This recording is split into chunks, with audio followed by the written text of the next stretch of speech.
फरीदाबाद गांव के विधायक राजेश नागर ने केंद्र सरकार के 9 साल और राज्य सरकार के 8.5 साल के कार्यकाल को लेकर प्रेस वार्ता की। इस मौके पर जिलाध्यक्ष गोपाल शर्मा और गांव विधानसभा प्रभारी समेत तमाम बीजेपी कार्यकर्ता मौजूद रहे। इस मौके पर विधायक राजेश नागर ने कहा कि पिछले 60 साल से ज्यादा विकास कार्य इन 9 सालों में केंद्र सरकार की ओर से किए गए हैं। वहीं राज्य सरकार के कार्यकाल को भी अच्छे विकास का दर्जा देते हुए उन्होंने कहा कि विधायक ने केंद्र सरकार के 9 साल के कार्यकाल की उपलब्धियां भी गिनवाई।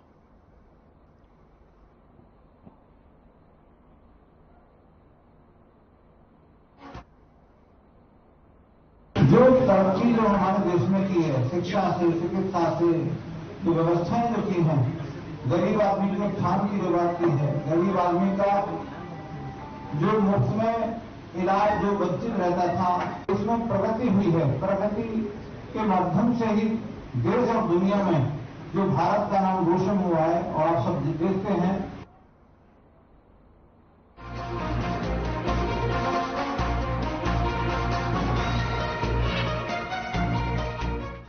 मुख्यमंत्री मनोहर लाल की ग्रीवेंस में लगे शिकायत बल्लभगढ़ आकाश सिनेमा के पीछे नाले पर बनी अवैध दीवार को तोड़ गया, जिसको लेकर आज कैबिनेट मंत्री मूलचंद शर्मा नाले पर निरीक्षण करने पहुंचे। वहीं मंत्री मूलचंद शर्मा ने बताया कि जो ये नाले की शिकायत मुख्यमंत्री ग्रीवेंस कमेटी में लगी हुई थी, जिसको लेकर नाले पर बनी हुई अवैध दीवार को हटाया गया है। दरअसल बरसात के समय यहाँ जलभराव हो जाता है और नाले की सफाई करने में परेशानी होती थी।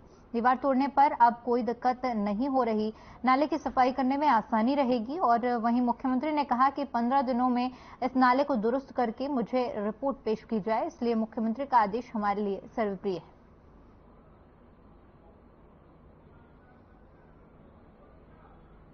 ये जो नाला है मुख्यमंत्री ग्रीवेंस कमेटी में लगा हुआ था और ग्रीवेंस कमेटी में सबसे शहर की जो बल्लभगढ़ की जो पानी की निकासी, बड़ी निकासी इस नाले से होती है और बारिश के समय आ लिए जलभराव होता है।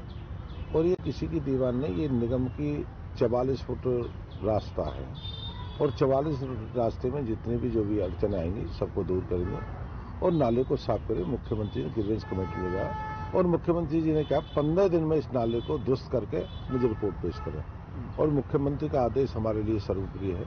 हम इसकी सफाई के साथ आए हैं, सारे इसके जो भी नाले में साफ है, सफाई जो अड़चन है, उस सबको दूर करने का काम करेंगे। क्या इसी सिनेमा की दीवार के कारण ही पूरे नाले की सफाई नहीं हो पा रही थी? नहीं, इसमें क्या है कि सारा रुका हुआ था, यहाँ तो 8 ही फुट रह गया और जो नाले की आप देखते हैं सामने 8 ही फुट रह गई थी।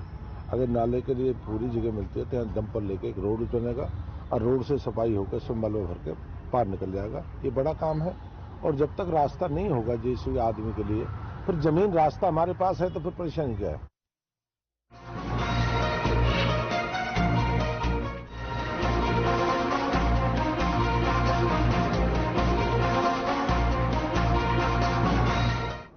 दो 2024 के चुनावों को लेकर जहां नेता आजकल जनता के बीच में पसीना बहा रहे हैं और जनता से अनेकों वादे किए जा रहे हैं, इनेलो की परिवर्तन यात्रा रतिया में चल रही है।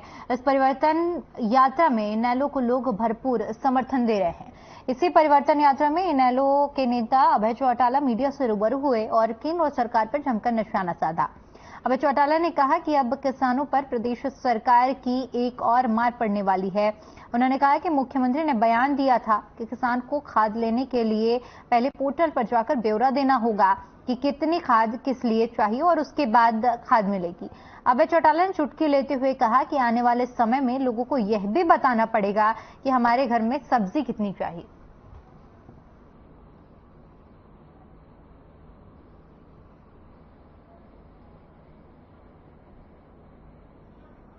बहुत बढ़िया रिस्पांस है, बहुत काम का टाइम है यहाँ पे, क्योंकि धान की खेती करने वाले किसान है मैक्सिमम। उसके बावजूद भी हर जगह पे बहुत बड़ी संख्या में लोग आए हैं। अब तो पूरे प्रदेश में ही लोगों में बड़ा बदलाव है। हर व्यक्ति इस सरकार से दुखी है। जो रोजाना के मुख्यमंत्री के निर्णय है वो बहुत परेशान करने वाले हैं। कल ही मुख्यमंत्री ने एक निर्णय किया जिससे किसान के सामने और बड़ी दिक्कत आएगी।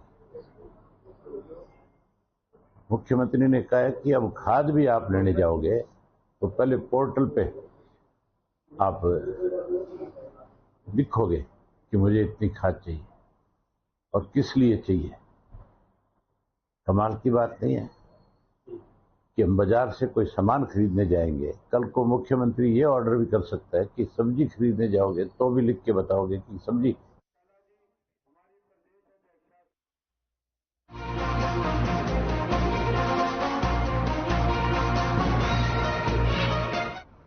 बड़ी खबर सामने आ रही है। दिल्ली से मेट्रो में शराब ले जाने की अनुमति, सीलबंद 2 बोतल ले जाने की अनुमति दी गई है। इससे पहले एयरपोर्ट लाइन पर भी मंजूरी दी गई थी। डीएमआरसी और सीआईएसएफ के अधिकारियों ने यह फैसला लिया है। तो बड़ी जानकारी दिल्ली से सामने आ रही है, जहां पर डीएमआरसी और सीआईएसएफ की तरफ से ये फैसला लिया गया है, जहां पर सीलबंद 2 बोतल शराब की ले जाने की अनुमति दी गई है। इससे पहले एयरपोर्ट लाइन पर यह मंजूरी दी गई थी।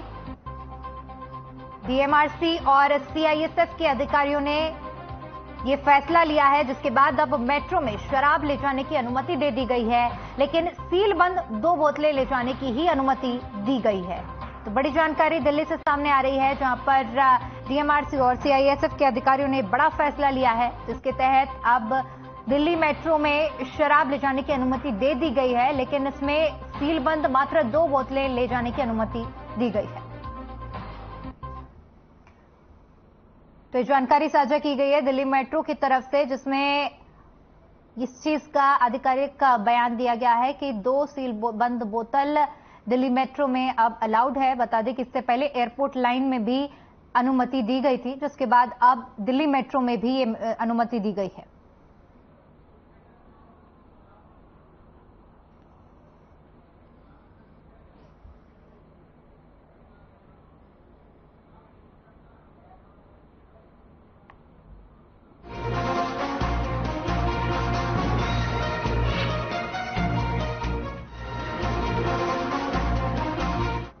बहादुरगढ़ में जूता फैक्ट्री में अचानक आग लगने से लाखों रुपए का कच्चा और तैयार माल जलकर राख हो गया। सूचना मिलते ही फायर ब्रिगेड की टीम मौके पर पहुंची, जिसके बाद करीब 15 गाड़ियां कड़ी मशक्कत के बाद आग पर काबू पाया गया। मामला बहादुरगढ़ के HSIIDC में स्थित ईना फुटवेयर कंपनी का है, जहां पर जूते और चप्पल बनाने का काम चल रहा था और उसी दौरान अचानक फैक्ट्री में की पहली मंजिल पर आग लग गई। आग लगने से फैक्ट्री में भगदड़ मच गई और सभी मजदूरों ने बाहर भागकर अपनी जान बचाई। देखते ही देखते आग ने पूरी फैक्ट्री को अपनी जद में ले लिया।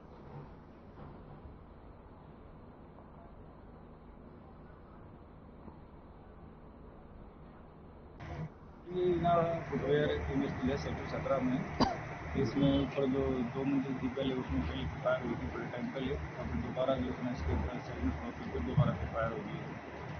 उसके बाद जो है पता चला था 10:15 बजे के आसपास 3-4 गाड़ियाँ एकदम निकाली थी, लेकिन आग ज़्यादा थी, इसलिए जो है और दूसरी गाड़ियाँ से और छापड़ा में उसका इंतजाम करके हमने आग को कंट्रोल कर लिया। कितना क्या नुकसान है सर? नुकसान का आंकलन बाद में चलेगा, फिलहाल तो जो प्रायोरिटी है वो फायर एक्सटिंग्विश करने पर। क्या वजह है सर आग लगने की पता लगा? वो भी जांच का विषय, बाद में पता चलेगा किस कारण से आग लगी। ये थोड़े दिन पहले भी यहाँ फायर हुई थी, दोबारा देखेंगे अब कैसे किस कारण से आग। हमारी ईना फुटवेयर है, इसमें 20-25 दिन पहले भी फायर हुई थी। तो अभी जो सबसे ऊपर की मंजिल जो पहले बच गई थी, उसमें कुछ स्टॉक था, मशीनें वगैरह जैसे थी। तो अभी जांच करने पे ही पता लगेगा कि मतलब कैसे शॉर्ट सर्किट से ही दोबारा 3-4 दिन पहले ही कोशिश करके थोड़ा बहुत काम दोबारा से चालू करने का प्रयास किया जा रहा था। तो एकदम से सवेरे के टाइम पे जो है मैसेज आया, तो मौके पे फायर ब्रिगेड पहुंची हुई है और उसको काबू करने का प्रयास चल रहे थे। कितना क्या नुकसान अंदाजा? ये तो आग बुझने के बाद ही सही ढंग से पता लगेगा जी। ऐसा क्या कारण है, पहले भी लगी थी और 1 महीने के अंदर दोबारा भी? मैं तो इसमें मतलब इनका बैड लक कहूँगा जी।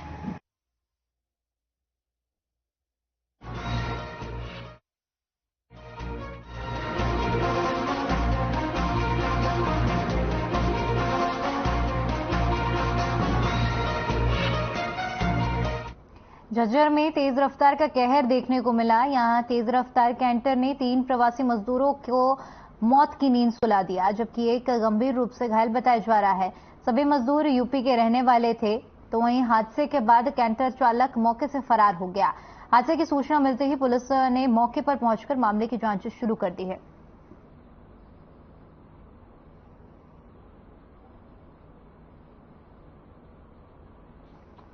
रूपनगर की तरफ से झज्जर की तरफ एक स्कॉर्पियो आ रही थी। पीछे से आ रहे एक ट्रक के चालक द्वारा स्कॉर्पियो को बुरी तरह से एक्सीडेंट करके कुचल दिया, जिसमें 3 लोगों की जितेंद्र, फिरोज और आफ्ताब की डेथ हो गई है, जिसमें कुछ इंजर्ड हैं। इसमें हमने केस दर्ज करके और कार्रवाई कर रहे हैं। कहां से कहां जा रहे थे, कैसे ये से हम यहाँ पर आ रहे थे झज्जर सीमेंट प्लांट में, तो पीछे से ट्रक वाले ने टक्कर मारी थी, तो हमारे आदमी 3 तो ऑन द स्पॉट खत्म, 2 ऑन द स्पॉट खत्म हो गए। कितने लोगों की? हम 11 बंदे थे। नहीं, 2 बंदे थे, हम 2 बंदे तो यहीं से गए थे। कौन सी गाड़ी में? स्कॉर्पियो में थे। स्कॉर्पियो की भी गाड़ी भी देखी थी, गाड़ी भी ऐसे ऐसी होगी बिल्कुल। हाँ, काम करके आ रहे थे आप? जी जी।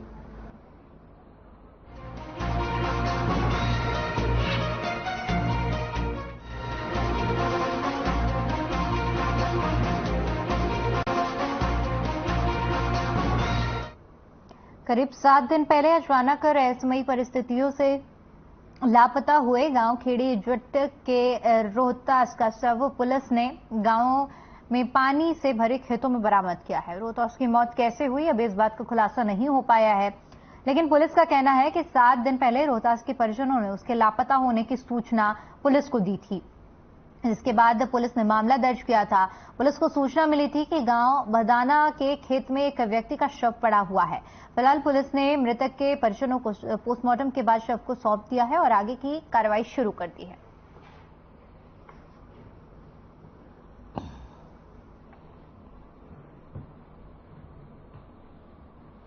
ये हमारे पास मुकदमा दर्ज हुआ था गुमशुदगी रोहतास, जो दिनांक 23/6/2023 को अपने घर से लापता हो गया था, जो थोड़ा शराब पीने का आदमी था। तो उस संबंध में हमने मुकदमा दर्ज करके कार्रवाई की थी। इसकी कल गांव बदाना रसलवाड़ा के पास डेड बॉडी मिली थी, पानी से भरा हुआ था खेत, उसके अंदर डेड बॉडी मिली थी। अब उसका पोस्टमार्टम कराया जा रहा है। पोस्टमार्टम के बाद जैसी कार्रवाई होगी हम मिलेगी।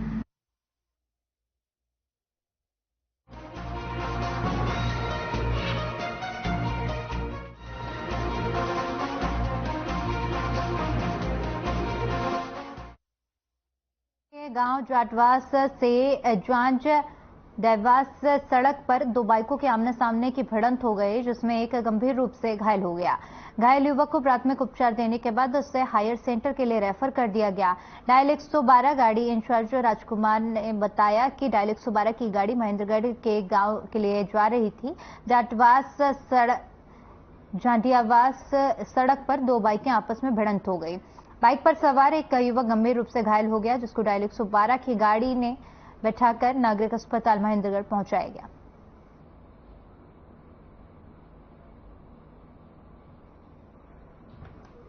हम महेंद्रगढ़ से दूर की साइड में जा रहे जंजड़ियावास गांव से महेंद्रगढ़ की साइड में एक्सीडेंट, बाइक का एक्सीडेंट हुआ था।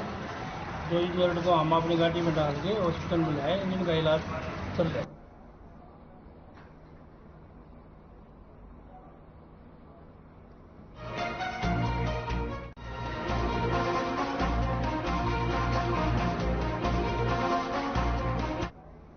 महेंद्रगढ़ सतनाली रोड मार्ग पर अवैध रूप से चल रहे होटल पर 29 जून को आबकारी विभाग और सीएम फ्लाइंग ने संयुक्त रूप से कार्रवाई करते हुए रेड की और होटल संचालक को पुलिस को सौंप दिया। बता दें कि आबकारी विभाग के इंस्पेक्टर की शिकायत पर पुलिस ने होटल संचालक के खिलाफ रात को ही मामला दर्ज कर कार्रवाई शुरू कर दी। पुलिस को दी गई शिकायत में बताया गया कि होटल में अवैध तरीके से बार संचालन किया जा रहा है। आबकारी विभाग और मुख्यमंत्री उड़न दस्ते ने जब होटल पर रेड की तो अंदर 14 झोपड़ी नुमा कमरे बने हुए पाए गए, जिनके अंदर लोग बैठकर शराब का सेवन कर रहे थे, जिसके बाद होटल संचालक को गिरफ्तार कर लिया गया है और आगे की कार्रवाई शुरू कर दी गई।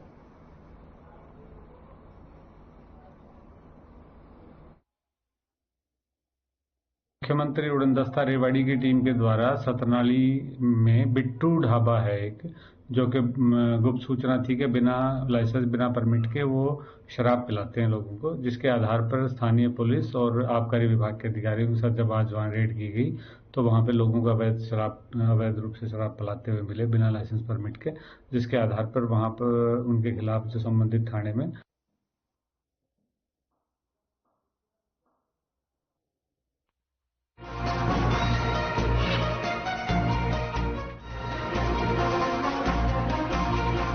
वहीं बिना परमिट होटल संचालकों पर मुख्यमंत्री उड़न दस्ता ने छापेमारी की है। गुप्त सूचना के आधार पर मुख्यमंत्री उड़न दस्ते की टीम ने देर शाम जिला रेवाड़ी के एक गांव में एक होटल पर पुलिस और आबकारी विभाग की संयुक्त टीम ने छापेमारी की, जहां बिना परमिट और बिना लाइसेंस के लोगों को शराब परोसी जा रही थी। होटल संचालक के खिलाफ आबकारी अधिनियम के तहत मामला दर्ज कर संबंधित विभाग द्वारा अग्रिम कार्रवाई की जा रही है।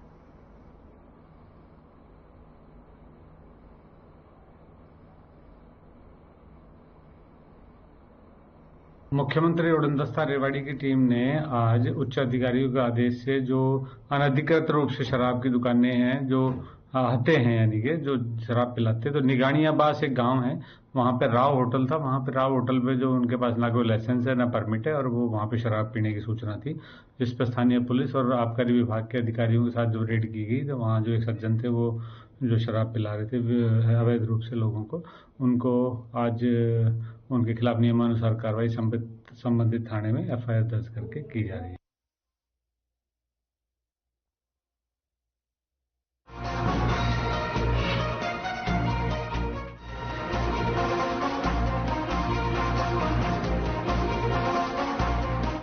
अंबाला कोर्ट में पेशी पर आए मोबाइल चोर को भागने की कोशिश करते हुए कोर्ट पहली मंजिल से उसने छलांग लगा ली है, जिसके बाद पुलिस ने उसे काबू कर लिया, लेकिन आरोपी गंभीर रूप से घायल हो गया और उसे उपचार के लिए शहर के नागरिक अस्पताल लाया गया।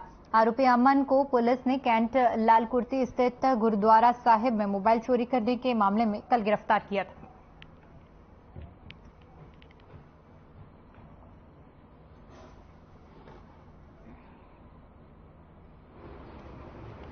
ये अमन उर्फ मोर नाम से आरोपी था लाल कुर्ती का जी।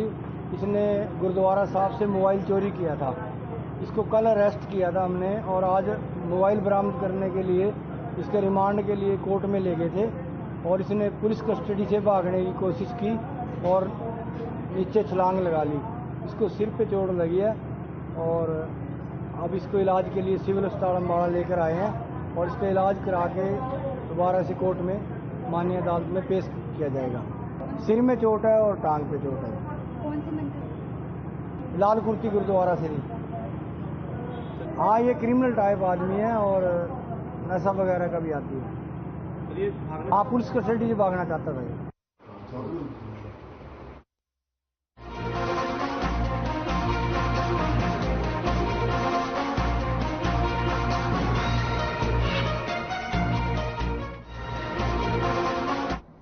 महेंद्रगढ़ के खंड कनीना में नवनिर्मित दमकल केंद्र भवन के सामने ग्रामीणों ने धरना प्रदर्शन किया और दमकल केंद्र के भवन पर ताला लगा दिया। बता दें कि ये फायर स्टेशन 3 करोड़ 77 लाख रुपए की लागत से बनकर तैयार हुआ है, लेकिन दमकल केंद्र के भवन पर कनीना लिखने से गांव चेलावास के ग्रामीण नाराज हैं, जिसके चलते ग्रामीण दमकल केंद्र के बाहर धरने पर बैठ गए हैं। ग्रामीणों का कहना है कि जब दमकल केंद्र चेलावास से गांव की जमीन पर बना है तो उसके भवन पर चेलावास लिखा जाना चाहिए।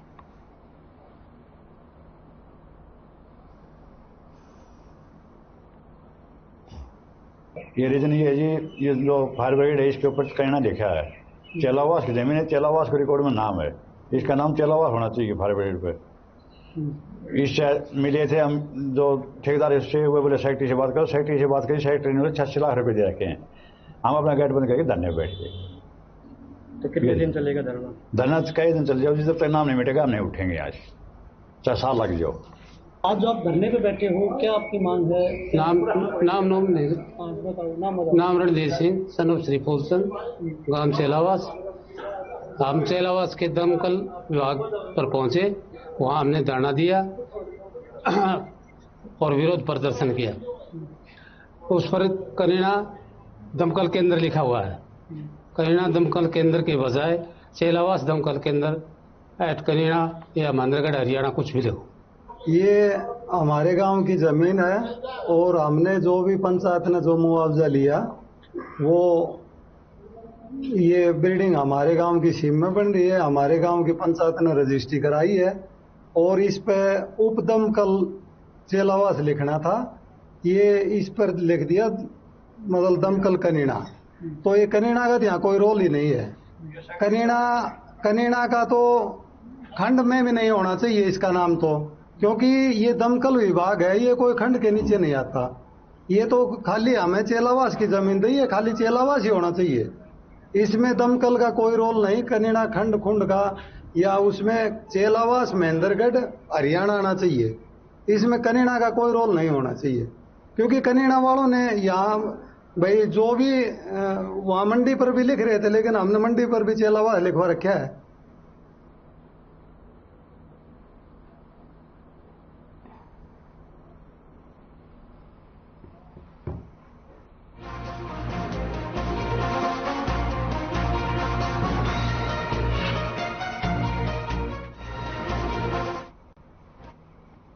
किसानों के सब्सिडी वाले यूरिया का दुरुपयोग होने और यूरिया के लिए किसानों की परेशानी होने की खबरें अक्सर आती रहती हैं, लेकिन केंद्र सरकार की नई योजना से इस पर रोक लग सकती है। बता दें कि केंद्र सरकार ने हरियाणा के यमुनानगर समेत 5 राज्यों के कई जिलों को पायलट प्रोजेक्ट के लिए चुना है, जहां पर किसानों का यूरिया के लिए पोर्टल बनाकर उनका रजिस्ट्रेशन किया जाएगा। कोई भी फसल लगाने से पहले फसल के लिए कितना यूरिया चाहिए उस पर रजिस्टर्ड करना होगा। किसान के पास कितनी जमीन अपनी है, कितने ठेके पर हैं और इसका ब्यौरा देना होगा।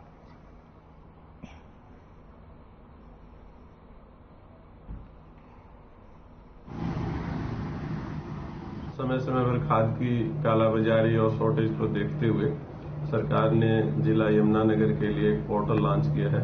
ये गवर्नमेंट ऑफ इंडिया की एक पायलट बेसिस पे प्रोजेक्ट चलाया जाना है। हरियाणा के साथ साथ कंट्री के 5 दूसरी स्टेट हैं, वहाँ पे भी ये पायलट रन किया जाएगा और हरियाणा में यमुनानगर को इसके लिए सेलेक्ट किया गया है। इसके लिए हमने एक पोर्टल लॉन्च किया है। उस पोर्टल में किसान का नाम, उसका गाँव, उसके फादर का नाम, मोबाइल नंबर, आधार के साथ उसको ये इन्फॉर्मेशन देनी होगी कि उसके पास कितनी जमीन खुद की है और कितनी जमीन उसने ठेके पे ले रखी है और उसकी 10 बैग की जरूरत है या 20 बैग की जरूरत है, जितनी उसकी जरूरत है वो उसके पोर्टल में आएगी, उतना उसको मिल जाएगा। उससे फालतू तो ना ही उसकी जरूरत है और ना ही उसका कराया। तो जिस प्रकार से उसका दुरुपयोग होता था अन्य कहीं ब्लैक में बेचने का, दूसरा के दूसरे इंडस्ट्री वाले उसका यूज करते थे,